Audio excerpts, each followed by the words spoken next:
Betrayed by my own parents over my grandma's cabin, did I go too far by uninviting them from my daughter's birthday party? 5 years ago, my grandma passed away, leaving behind a summer cabin where our family made countless memories. As a kid, I spent entire summers there with her, and those times are some of my most cherished moments. Growing up, I always heard the cabin would be passed down to me, and I believed it was my grandma's wish to keep it in the family. When she left it to my parents, I assumed they'd honor that intention. But then during a casual call with my mom, she dropped a bombshell. They sold the cabin. I was floored. She mentioned they were getting an escrow check the next day and had already moved stuff out. They sold it to their next-door neighbor's son and some investors for $380,000.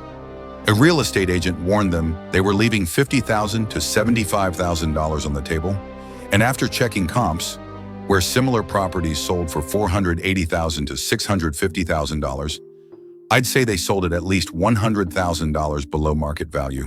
To me, that's an almost insulting low price. Their reasoning? My dad's facing major back surgery, and maintaining the cabin was too much hassle. But here's the thing. I've always been vocal about how much the cabin meant to me and how I wanted to keep it in the family. When I asked my dad if he really wanted to sell, he admitted he didn't. But he went along with it to avoid arguing with my mom about the costs. When I told them how betrayed and hurt I felt, especially since they didn't even tell me until the sale was under contract, they dismissed my feelings and justified their actions. It stings even more, knowing they gave the neighbor's son such a sweet deal when they've never been even remotely as generous with me or my brothers our entire lives. The fact that they didn't need the money and sold it for convenience just makes it worse. I was so upset that I couldn't imagine being in the same room with them without it showing.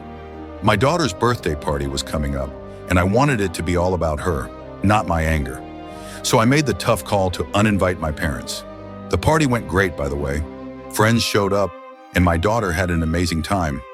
Legally, the cabin was my parents' to sell, and I get that. But the way they handled it, selling it behind my back at a discount without even giving me a chance to make an offer, feels like a betrayal. So I'm left wondering, am I the a-hole for feeling so hurt? And am I the a-hole for uninviting them from my daughter's birthday party?